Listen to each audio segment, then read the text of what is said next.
Right. Hi. Yes. Special guest ulit. Si Kyle. History. Right to history. Dito ulit ako sa History by Bike. Alright.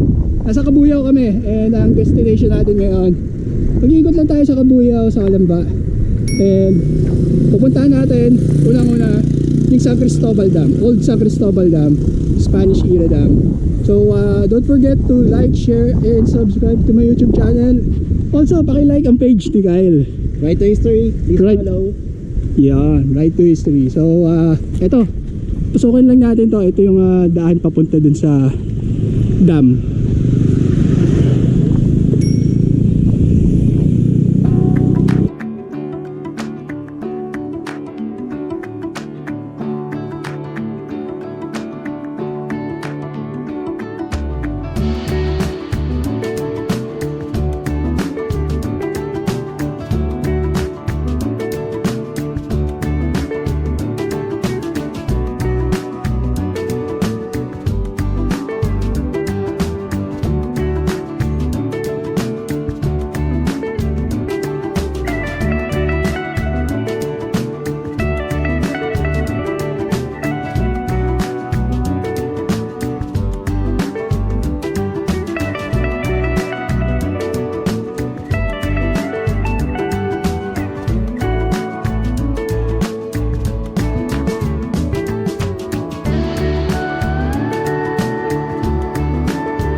Pwede pa dito yan. Okay ka naman. Eto na. Similar to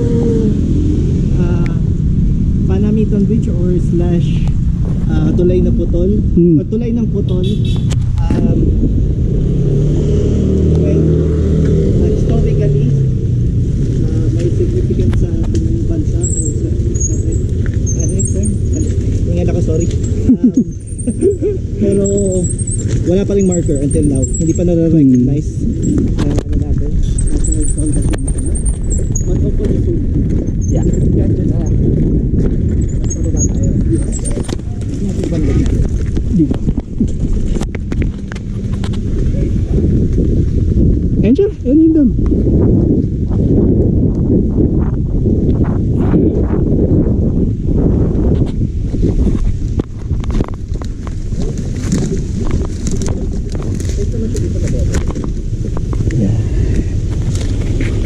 Alright.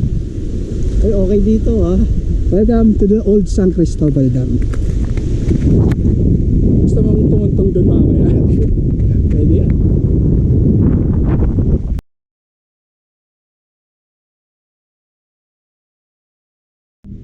Dito.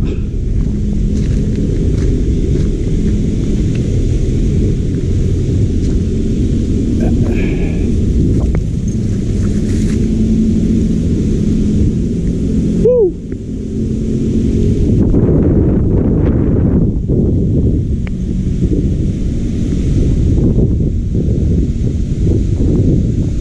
May stairs dito. Doon. Ayun. Ayun. Ah, ito. Oo.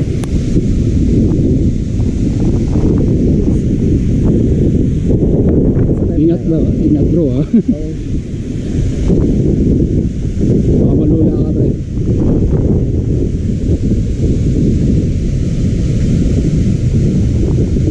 Gusto mo upo ka muna para Alam mo yung feeling ng anong record. yun nga eh. Tapos may urge ka May tumalon. urge. Wala ako nun. Wala eh. Alright. Back to the Old San Cristobal Dam. Mamaya, bababa kami. Medyo masukay na siya eh. Yo!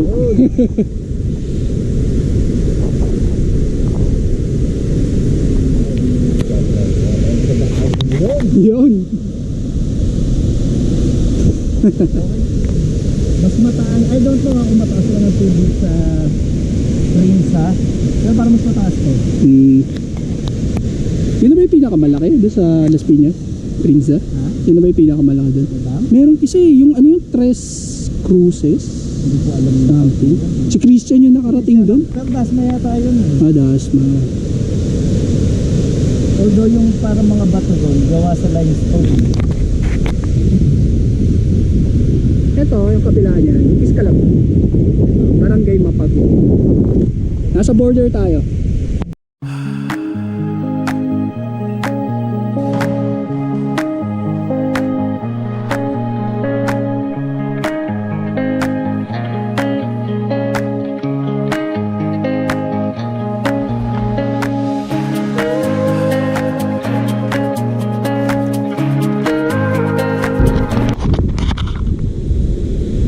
Okay, subukan natin puntahan yung ilalim ng San Cristobal Dam. Masukal. Hindi ganito to do nung mga pinupuntahan ko dati. Daming basura, bro. Ang daming basura.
Wala bro, negative na.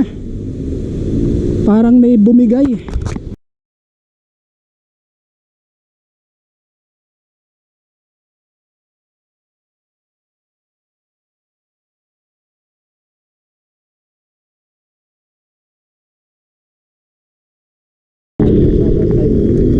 Parang mula nung dito pala siya talaga. Tapos parang, ewan ko or what, pero sabi niya, kasi nandun siya sa spot na yun, tapos pati siya natutukan. Sabi niya, na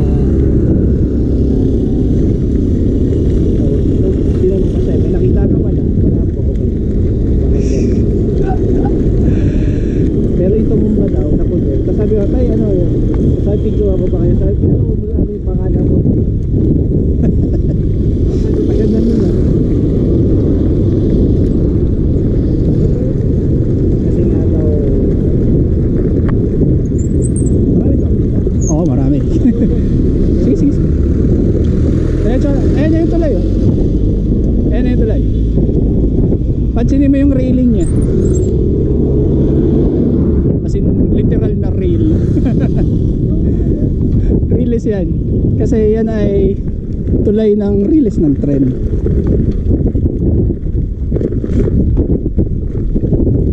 Legit. Lapitan.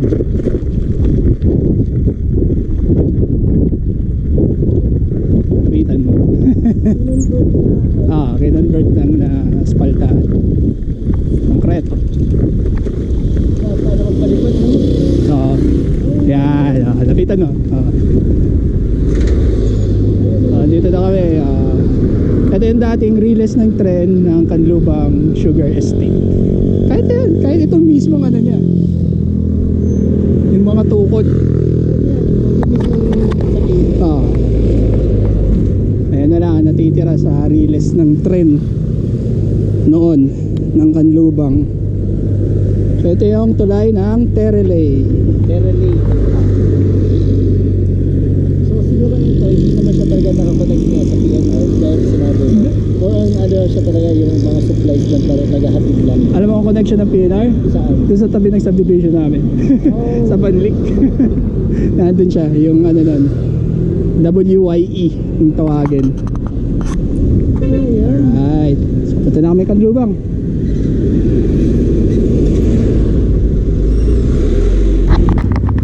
Yan, so dito na kami sa Canlubang. Okay, back to Canlubang. Wala malungkot dito. No? Happy Valley.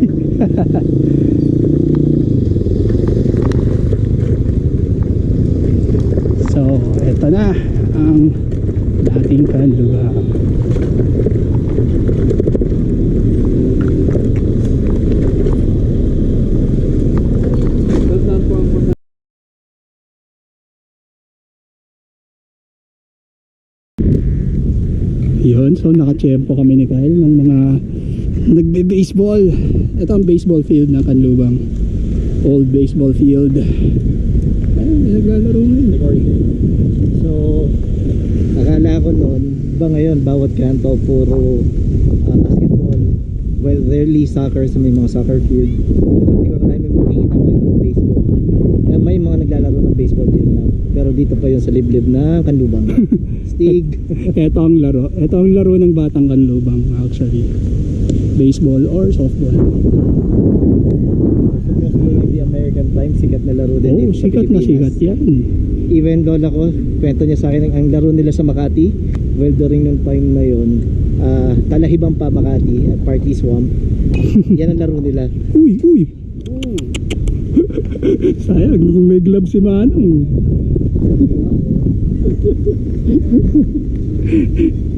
So common pa rin ang baseball. Yes. Yan ang sport dito sa Canlubang. Ang sikat na team dito is yung Canlubang Barons. Sugar Barons. Tawag. Memories ba? Oo, kasi susuot ako sa mga bougainvillea. Puro tinik.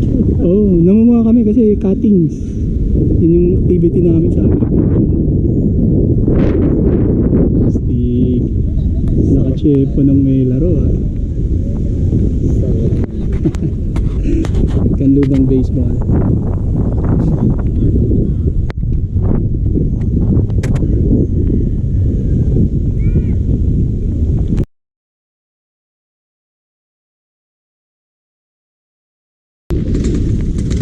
Okay.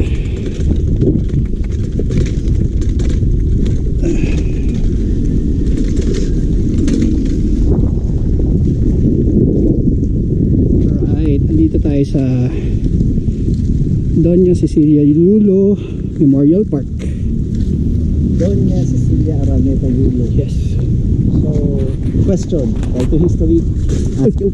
Asking history by bike. So, sino si Doña Cecilia Araneta Yulo? Si Doña Cecilia Araneta Yulo ay ang late wife ng ating dating Speaker of the National Assembly, Jose Yulo. So, maaga siyang namatay. Nabiyudo siya. 1954. And ito yung memorial para sa Memorial kanya. kay ni Doña. Doña. Cecilia Yulo. Yes. Picture ka? Picture ka? Oh. Ito. Papa.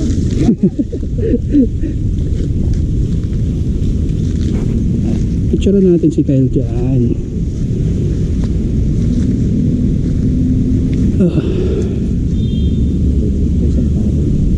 May palag siya, may palag. Hala, naubos talaga.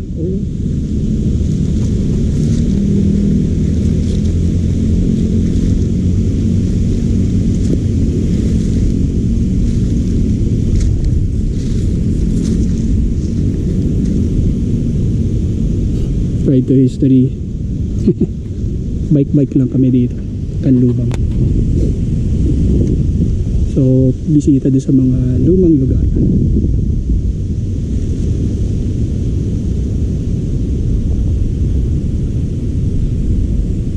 Mamaya, punta tayo doon. Lapitan natin yun doon.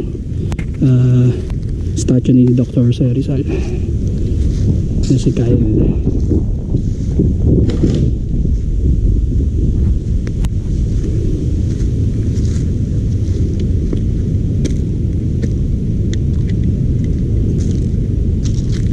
Ganda ng design ng memorial niya actually here. Yan. Yun sa ito yung shrine ng asawa ni former Speaker Yulo, Yeah. no? Chief Justice na rin? Former Chief Former Justice. Chief Justice. Yeah. So, saan naman yung shrine ni former Chief Justice / Speaker Yulo? Okay, tingnan natin dito sa likod. Yan ang mausoleo ng mga Yulo. Oh! So, nandito rin siya? Yes. Ito, trivia. Let's go back 1998. Okay. CAT officer ako. Namatay yung anak nila na si dating Mayor Jesus Miguel Yulo. Mayor ng Calamba? Yes, Mayor Okay. ng Calamba. At the time, CAT officer ako. Kami ang honor guard nang ihatid sa Himlayan papunta dito. Si dating Mayor Jesus Miguel Nino. Okay. And nga pala, first time ko nakita si Imelda Marcos noon. In person. In person, ang tangkad na babae. Tangkad siya. Si Madam Imelda. Yes, so medyo kadigit yung pamilya nila ng mga Marcoses. At Yulos. Okay. Nasagot na kagad yung tanong ko. So ito yung memorial plaque. 1954, namatay si Doña Cecilia Liulo. Alright, so etong ano nila, yung mausoleo nila, doon walang statue or anything. Nope. Nandyan. So out of respect kala ano, di ba hindi ko ginagawa yun. So out of respect kala former Speaker Yulo, hindi natin pipicturean. Eto lang. Punta tayo doon. Doon sa kabila. Si Rizal. Yes, yan ang statue ni Dr. Jose Rizal. Si Pepe.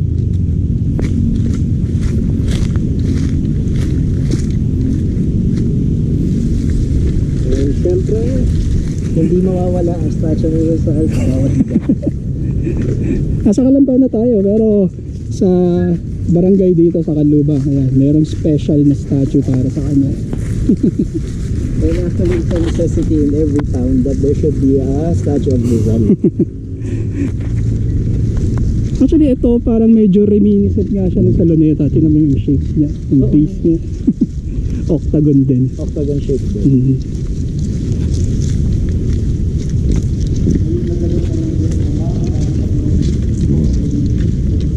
And unlike sa ibang Rizal shrine, di ba meron sa Bicol, sa mga munisipyo and all, again, wala rito ang pambansang ano to? Marker. No, No. pambansang photobomb sa likod ng building. Wala pa rin So, punulan dito. in every places, lahat ng may statues sa Rizal, even sa Spain, even sa China, di ba? Meron sa Malaysia, nilarespeto nila si Rizal. Unfortunately, sa Pilipinas, meron tayong pambansang photobomb. Sa Luneta. Sadly. Torre de Manila. So ito yun, statue ni Dr. Jose Rizal dito. Canlubang. May lang ako dito, guard. Paikot-ikot dito ba? Oh, Hindi mag-apply ako. talaga. Di ba sa Luneta meron? So, Oo. dapat dito. Oo. Ako yung mag-apply. Eternal Guard. Picture ba?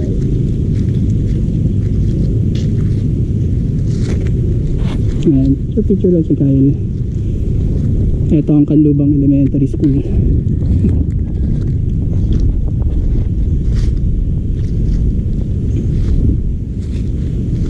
Kami alalapitan natin. Tapos mag-picture ni Kyle.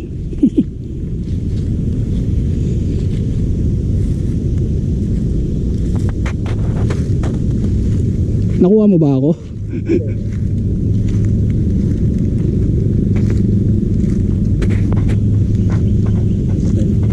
So, may naririnig nga pala kayo kanina. Tunog yun ng simbahan. May misa. May misa ngayon. Nandiyan lang yung St. Joseph the Worker Parish. Yes. Nailabas din sa wakas. So, Ay.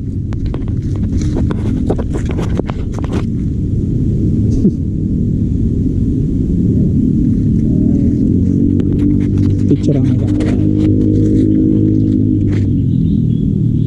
Kita ba siya? kita naman. Yo.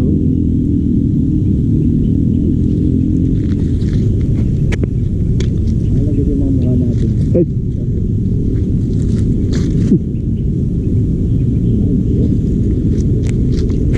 Meron pa akong Kaya pa, 6% kaya pa. kaya pa. So, nagdala ako ng power bank kasi yung cord ko sira. Sira. Edit mo naman yan, Eh, may plak sa kanya.